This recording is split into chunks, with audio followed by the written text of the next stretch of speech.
Let me just sabotage you by throwing this out there and catching a 7-pounder. Okay, hold on.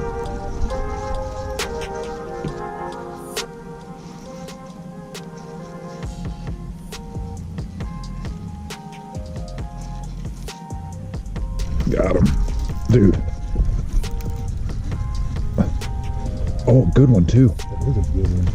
Oh, stay down, stay down. Oh my gosh. Oh, are you serious? Dude, I was just kidding. Oh my gosh. That's a big old baddie. Second cast with the DRT DTK13. Are you freaking serious? Oh my gosh. Let's go. Look at that fish right there, probably a 3.5 pounder.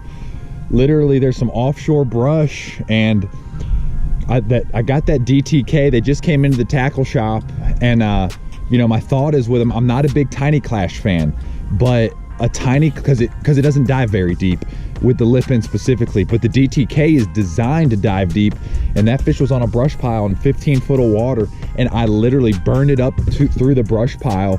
I saw him chasing it on the deal, and I actually thought I was getting hung on a branch, but when he come up, I was like, oh, that's a dang good one. But 3.5 pounder right there. You know, Smoky Mountains, Western North Carolina, upstate South Carolina, North Georgia, that is a solid largemouth on these herring lakes. So we're definitely going to throw it more today, but that is a great first fish, and literally my second cast on the DTK13. Unbelievable. Oh, big swim bait, down deep, crazy action. DTK13. Woo. All right, what's up everybody? It's Austin with Dream Catchers Fishing, just getting off the water today.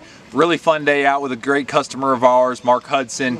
But a lot of guys have been asking me, they're like, hey, what's the deal with the DTK? It's not running great out of the box and everything. There's a few things I want to talk about with the DTK, because this bait is very fine-tuned to be a deep diving, reaction strike creating swim bait. You know, I don't really utilize a Tiny Klash much, just because a Tiny Klash with the lip end doesn't dive as deep as I want it to do. That Klash 9, I can get down to 8 to 10 foot. The Tiny Klash doesn't get very deep, but the DTK, the deep Tiny Klash, the DTK13 gets down there multiple times today on footage. I'm sure you saw that thing coming through Panoptics, down anywhere from 15 to 18 foot of water. And a lot of times, this time of the year, late summer, summertime, when those fish are on brush, whether you're in Texas, Louisiana, Florida, Alabama, Georgia, North Carolina, South Carolina, anywhere that they get out deep on brush, this bait can be a player. This bait, on this lake specifically, it looks a lot like a gizzard shad. It's a great herring imitator. Doesn't really matter what you're trying to imitate, this bait will get it done. But some big keys to realize. One, you have to put split rings or a snap or something on the bait. If you tie directly to that bait, you're not giving that bait enough room, because you're tying directly to it, you're not giving that bait enough room to wiggle. You have to absolutely, I do double split rings on that, and then that gives that bait enough freedom to get down there and really start hunting. The other thing is, you have to make sure that that lip is very straight with that line tie. Listen, this bait is very unique in the fact it can feel like it's snapped in and clipped, but it could be a little crooked. That thing will start running sideways and start coming through the water looking like a Tom Brady spiral. But the reality is, you've got to have that booger straight. So if you have a double split ring on the line tie, and then make sure that booger's straight. And here's the deal, I'm not fishing this bait any other way, so what I did is I took some super glue, I super glued that lip in. It's a really heavy duty Mac Daddy lip compared to other lips, but very Mac Daddy, very strong and durable. Listen, I'm never gonna take this bait and fish it another kind of way. A Klash 9 for me does everything else that I want a bait to do in the DRT series, but this DTK is a 15 to 20 foot diver. I got my rod tip one time, I dipped it today, I had the reel down, I mean kneeling and cranking, kneel and reel, and I had it down to 20 foot deep.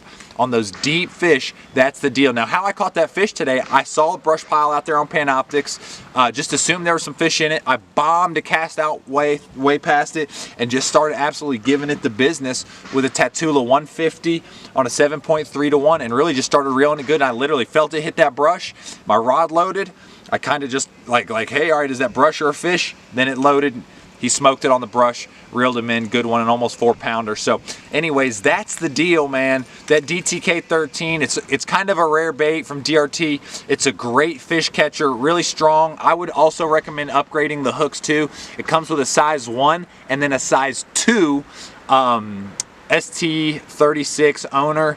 I would go to a 1/0 and a size 1 in the back, just for a little bit more strength. That big 4-pounder, I'm throwing it on 20-pound test. It bent out the hook. I think you could get away with throwing it on 15-pound test in these hooks, but if you're like me, I want to get these big fish out of that cover. I want heavier duty line, which means I need stronger hooks with this booger.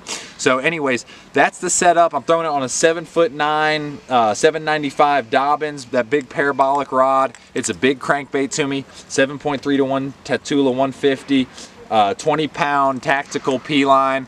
All this stuff's available at dreamcatchersfishing.com. DRT, DTK13, 15, 20-foot diver, man. That is a beast. Got it done today. Great bait, great bait. Check them out. Get them at dreamcatchersfishing.com. When they're in stock, they're a hard bait to get in. So anyways, thanks for watching this video.